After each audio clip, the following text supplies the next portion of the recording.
Hello and welcome back to Kelly's Projects, aka Mrs. Do It Yourself. Today I'm going to talk through the process of dealing with this chimney breast and some of the wall.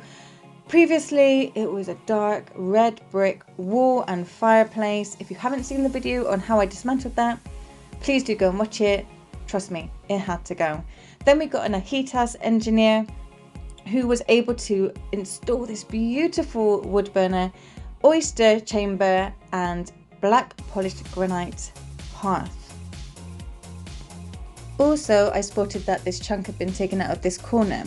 So as recommended by a plasterer we used easy fill, but we also decided to do some beading on the edges of the corners to make them stronger. In this corner there was a pipe slightly exposed here, and obviously further it went down the wall, the less exposed it becomes, so that's not helpful.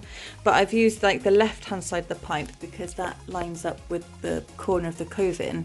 I used that as like the center point and then just did that with the easy fill. It's not perfect and obviously not finished. I've got to like sand it all down and I've got rust spots that I need to deal with.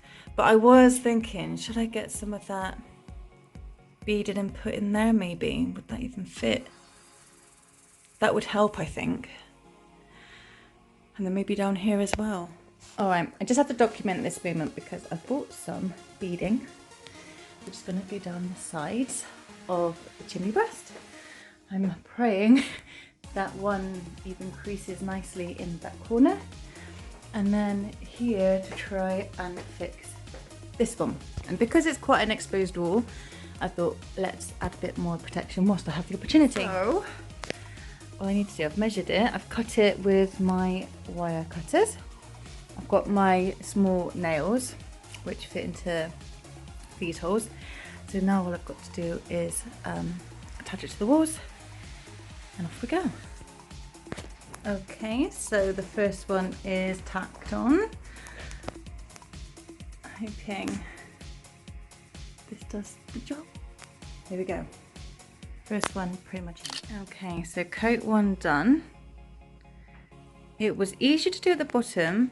I'm not sure if, because I mean this is dry now, but previously there was quite a lot of wallpaper paste glue, and so I feel like it's not necessarily helping the plaster stick very well, but with layers it'll be absolutely fine. So I've gone ahead and just quickly tacked that on that corner.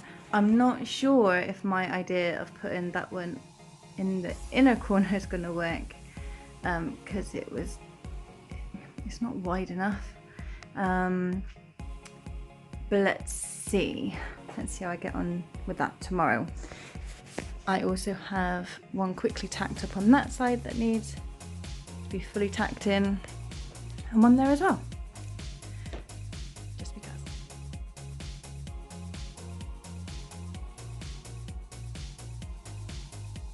Ooh, I am in a dust room. Don't worry, I've got my face mask on.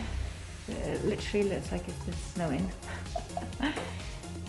So I've sanded with my little mouse sander the wall to prep it, because I'm going to have to put some easy fill to join these, because I can still feel there's like a little lip there and here, and I might even do a thin coat to cover this, a little bit like this, so it's easier to paint over. So this has all been sanded down now. Gosh, this was, whew.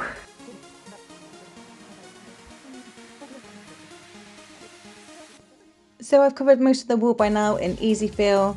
Really pleased with the job. Okay, I'm not a professional plasterer, but the plasterer did say he was impressed and maybe I was after his job. Wink, wink. So here I am now painting the chimney breast in this lovely green, whilst I'm paying attention to detail, looking at every single spot that might have been missed. Yes, attention to detail. I wanted to make sure that this was perfect.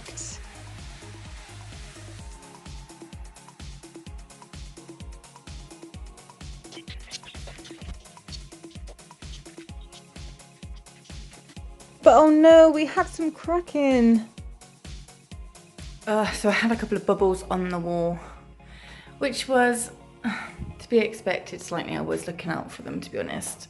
I've had problems since, and I just couldn't get this last bit of wallpaper paste off. Anyway, I think with the amount of times that I've peeled off and gone over these spots, this should be it. So here we go again. So I filled it in with a bit more easy fill. If this bubbles, then we're still not there. But thankfully it worked and the wall looks fine. I love the colour against the white, but here we have another problem. The original colour for the main walls is called Wild Wonder. It has gold and olive tones in it, but it's just not working with this other green.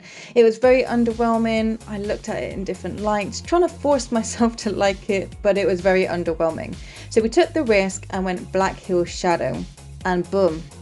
This is what we were wanting. This is the feature, and so this is the colour we were sticking with. Update on the living room. Today I decided to put up the flooring. At first I was going to finish painting the coving and patching up those bits and like that in the corner, plus there's another bit in this corner to paint. I think this corner is pretty good. Some Wild Wonder came off with the masking tape, so I need to go down there. And this one, it wasn't as straight, so I need to kind of straighten it out somewhere down here. So I'm thinking maybe I just do that today.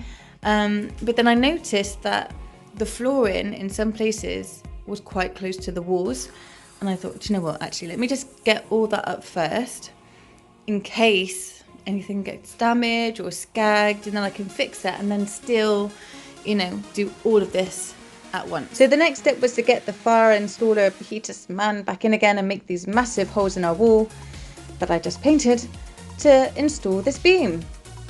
And here we have it. It took a long time to deliver, but it was definitely worth the wait. So keep watching, stay tuned to find out how else we decorated our living room, did the flooring, and much more.